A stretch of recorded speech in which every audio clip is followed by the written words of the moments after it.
No vídeo de hoje eu vou compartilhar com você um caminho bem poderoso para se tornar uma pessoa mais segura e confiante, principalmente para aqueles que se sentem sobrecarregados por um medo constante de não serem bons o suficiente, ou para quem sente que está sempre fingindo uma verdadeira confiança para o mundo, enquanto por dentro as coisas parecem estar desmoronando. Se esse é o seu caso, saiba que você não está sozinho, e hoje nós vamos ver como superar estes bloqueios e como realmente se tornar uma pessoa confiante e segura. E não se trata de fórmulas mágicas ou frases motivacionais vazias, mas sim de ciência poderosa. E melhor, com estratégias que realmente funcionam. Pronto para se libertar do que te trava? Então vamos nessa! Eu sou Fabi e esse aqui é o Produtividade no Divã, onde transformamos o conhecimento psicológico e científico em estratégias práticas para sua vida. E hoje nós vamos explorar juntos como a vulnerabilidade muitas vezes é vista como fraqueza, pode, na verdade, ser a chave para desbloquear a sua verdadeira confiança.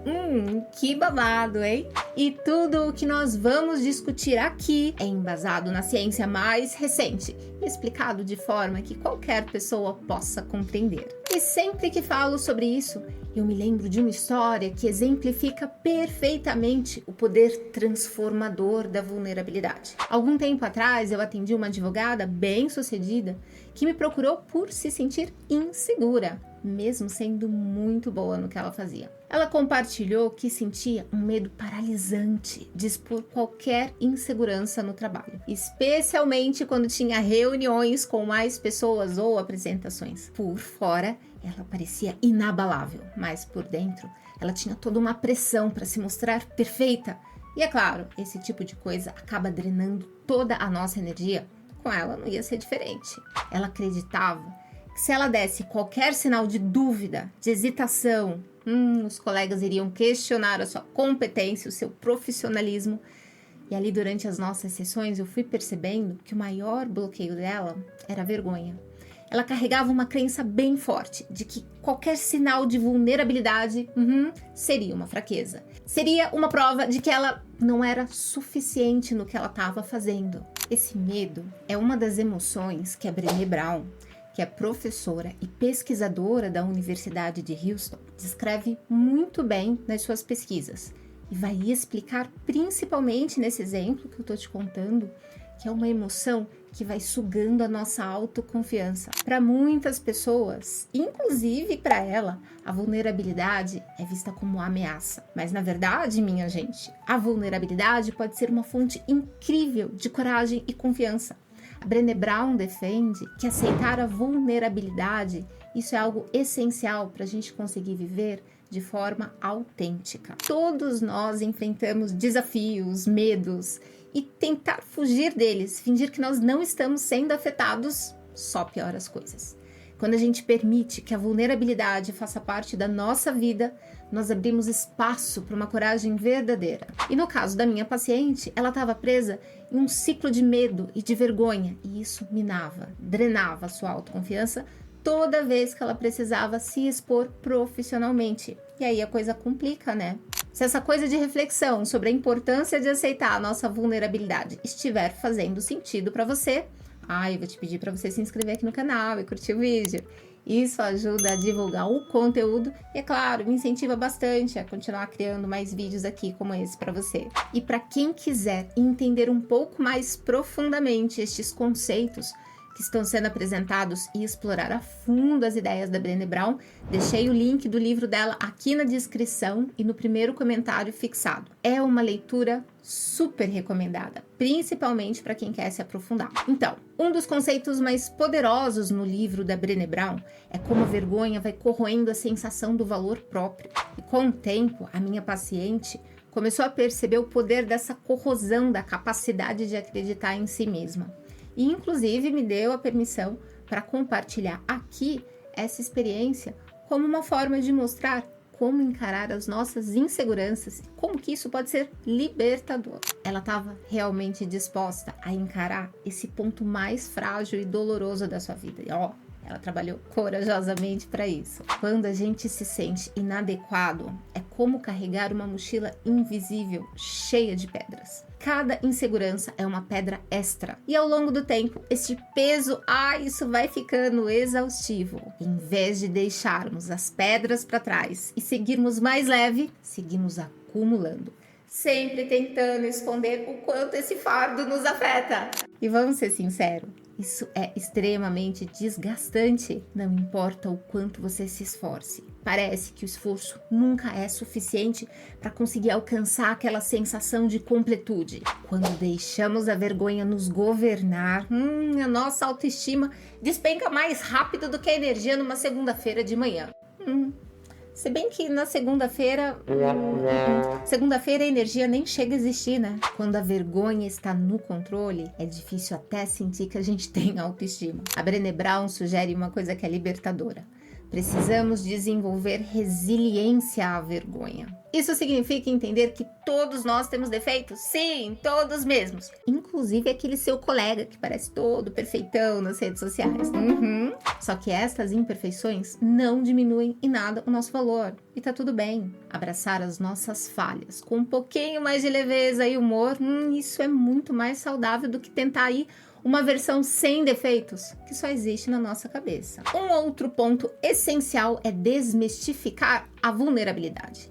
Muitas pessoas acham que ser vulnerável é sinal de fraqueza e não é. Abrir-se para as incertezas da vida é um ato de extrema coragem. E a Brené vai explicar que a vulnerabilidade é o berço de emoções, como alegria, amor, criatividade. Sem essa abertura, nós vivemos uma vida limitada, sempre com medo dos julgamentos dos outros. E aqui entra um ponto importante, que é o perigo das promessas não cumpridas. Atenção! Para construir uma autoconfiança sólida, nós precisamos cumprir as pequenas promessas que nós fazemos para nós mesmos. A minha paciente vivia prometendo para si mesma coisas como: eu vou dar a minha opinião na próxima reunião. Ou eu vou começar a falar o que eu penso sim. Mas no fim, ela nunca conseguia cumprir. E esse é o tipo de coisa que corrói a nossa confiança. Quebrar essas promessas internas é como construir uma parede de confiança com tijolinhos de areia. A cada promessa quebrada, essa parede vai ficando mais frágil e corre sim o risco de desmoronar. Construir confiança requer pequenos passos consistentes.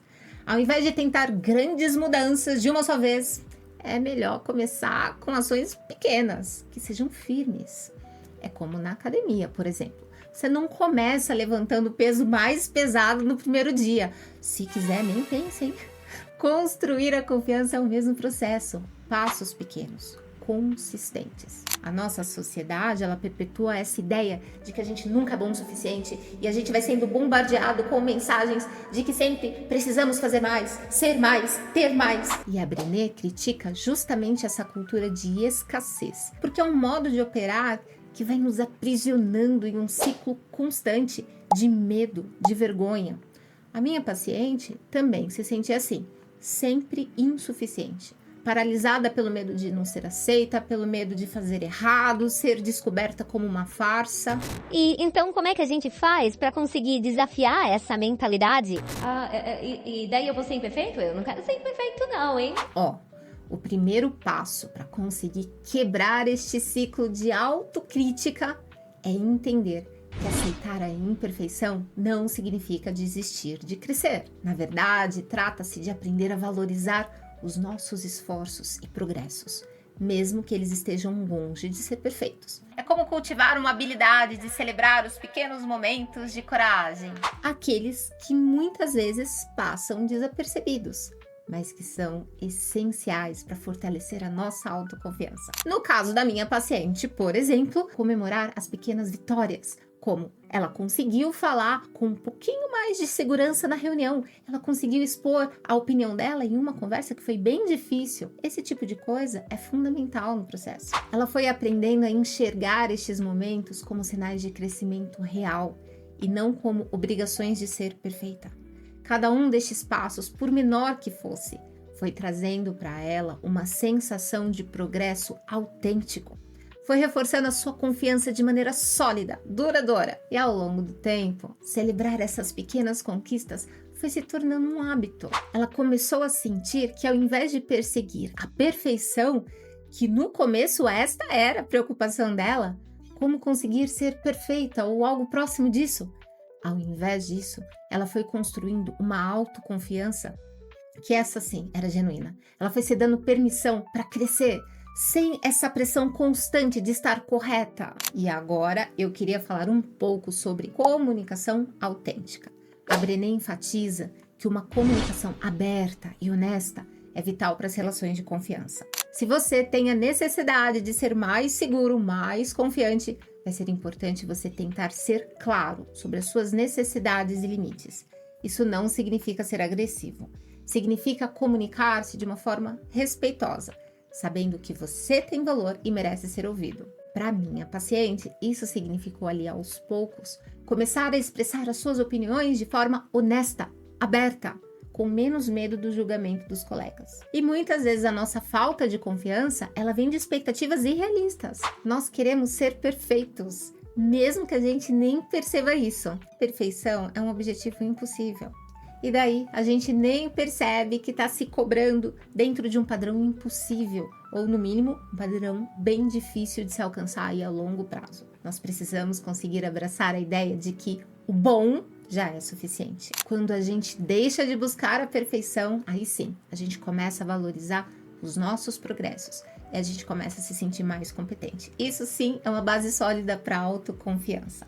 E agora a gente vai falar um pouquinho sobre desapego e autoconfiança. Um aspecto surpreendente no livro da Brené é essa ideia de que o desapego pode aumentar a autoconfiança. Quando nós nos desapegamos dessa necessidade de ficar agradando todo mundo ou ser perfeito, e a gente sente uma liberdade incrível. Isso nos permite agir com mais autenticidade. Um aspecto surpreendente e transformador desse livro da Brené Brown é a ideia de que o desapego pode, na verdade, fortalecer a nossa autoconfiança. Mas o que significa realmente se desapegar? Será que eu vou ter que abrir mão dos meus valores? Eu vou ter que abrir mão das minhas coisas? Veja, aqui não estamos falando de abandonar relações ou se tornar indiferente ao mundo ao nosso redor.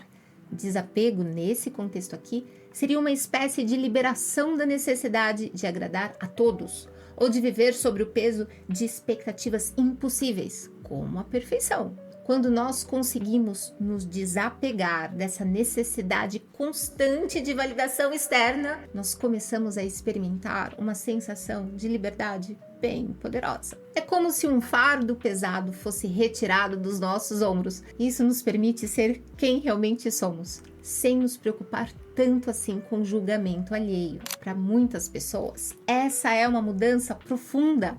Afinal, nós temos que lembrar que nós vivemos sim em uma cultura que valoriza muito as aparências e faz acreditar que a gente está sempre tendo que corresponder às expectativas dos outros. Então essa ideia de desapego desafia tudo isso e vai nos convidando a agir com mais autenticidade, a expressar as nossas opiniões e os nossos desejos sem essa constante preocupação de como é que a gente vai ser percebido pelo mundo, entende? Um exemplo disso é de uma outra paciente minha muito querida, que por muito tempo se preocupou excessivamente com o que os outros pensavam dela.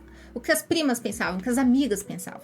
Ela estava sempre tentando se encaixar, buscando aprovação. Nossa, isso ia drenando muita energia dela, ia minando a confiança que ela tinha.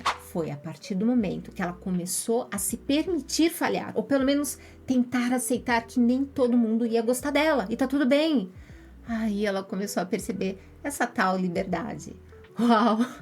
Isso realmente começou a tornar ela uma pessoa muito mais segura. Ela se transformou completamente. Ela passou a confiar muito mais em si mesma, porque as suas escolhas agora vinham de um lugar da autenticidade e não do medo e não da necessidade da aceitação.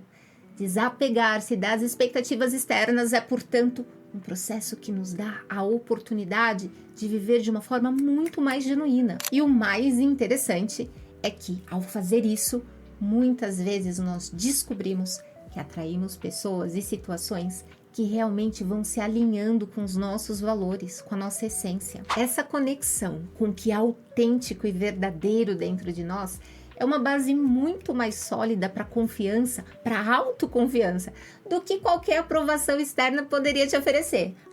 E aqui tem uma outra situação. O perigo da comparação. Ixi, esse daí é um dos maiores obstáculos para a construção de uma autoconfiança saudável. Afinal, quem é que nunca se pegou aí olhando para a vida alheia, para outra pessoa, seja nas redes sociais, nos ambientes de trabalho, e fica sentindo que tá ficando para trás? A Brené Brown destaca com muita precisão que a comparação é a ladra da alegria.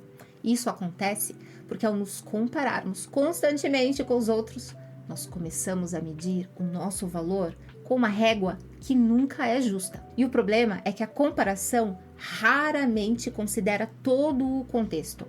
A gente acaba enxergando apenas o lado positivo da vida do outro, sem conhecer as suas verdadeiras dificuldades, as suas verdadeiras fragilidades. Esse hábito de se comparar nos faz sentir insuficientes, desmotivados, e acaba parecendo que a gente nunca é bom o suficiente. Mas a verdade é que todos estamos em jornadas diferentes, com pontos de partida, de desafios, de objetivos únicos. E é por isso que, ao invés de nos compararmos com os outros, o foco deve estar no nosso próprio progresso. Celebrar pequenas conquistas pessoais, mesmo que sejam coisas que pareçam mínimas para os outros. Isso ajuda muito a criar uma sensação de crescimento. Isso é mais sustentável. Eu tive uma aluna em uma oficina de expressão corporal. Nossa, ela estava sempre se comparando com as outras participantes. Ela achava que ela nunca ia conseguir se expressar com a mesma leveza, com a mesma confiança, com a mesma liberdade que ela ficava ali vendo nas outras. E aí, durante um exercício onde cada pessoa tinha que apresentar um movimento corporal que representasse uma emoção, ela se sentiu completamente exposta e quase desistiu. Por quê? Porque ela imaginava que para as outras meninas estava muito fácil. Era uma coisa nata, uma habilidade nata. E ela não tinha isso. Então, com ela, precisou um pouquinho mais de tempo, mas com o tempo apenas necessário. Ela já começou a perceber que o progresso dela não precisava e não podia ser medido em relação aos outros. Aos poucos, ela foi aprendendo a celebrar o fato de ter conseguido fazer, por exemplo, um movimento com um pouquinho mais de fluidez. Ou quando ela conseguia expressar uma emoção de uma maneira um pouquinho mais autêntica do que na semana passada. A régua de medida era a régua dela, entende? Essa mudança de perspectiva faz toda a diferença. Ao invés de se concentrar no que faltava nela em relação ao que os outros estavam fazendo melhor, ela passou a valorizar os seus próprios avanços, mesmo os pequenos. Esse foco na sua própria jornada, isso fortalece muito a autoconfiança. Quando a gente consegue abandonar a comparação, a gente se liberta para viver com mais plenitude, com mais satisfação. O nosso valor não depende do ritmo ou do sucesso dos outros, depende sim do nosso próprio caminho. Um ponto aqui crucial é o papel da prática diária nesse processo da autoconfiança, viu? Muitas vezes nós acreditamos que a autoconfiança seja uma coisa que depois que você conquistou, ela vai permanecer para sempre, estável. Mas a realidade é bem diferente. A autoconfiança é como um músculo. A gente precisa exercitar constantemente. Isso significa que a autoconfiança não surge em um grande momento de coragem, mas sim dos pequenos atos consistentes ao longo do tempo. A Brown enfatiza a importância de criar hábitos diários que reforcem a nossa sensação de valor. E esses hábitos não precisam ser complexos. Por exemplo, um simples momento de gratidão a cada manhã. Isso já pode começar a mudar a nossa perspectiva. O que acontece aqui? Quando a gente agradece por algo, mesmo que seja pequeno, como uma boa xícara de café, como a luz do sol pela janela, nós estamos, na verdade, treinando a nossa mente a focar naquilo que é positivo, naquilo que nós temos. Focamos nos nossos recursos, ao invés de focar no que está faltando. Isso vai criando toda uma base para uma segurança interna. E aqui vai o próximo passo.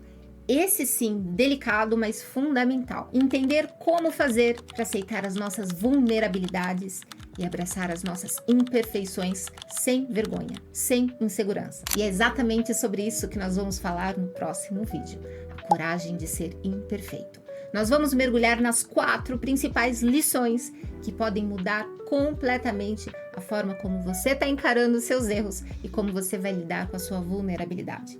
se inscreve aqui no canal e deixa sua curtida aqui no vídeo para apoiar esse trabalho, hein, mocinho? Lembrando que aqui ninguém precisa ser perfeito, só precisa estar disposto a crescer. A gente se vê lá na nossa próxima sessão. Beijo!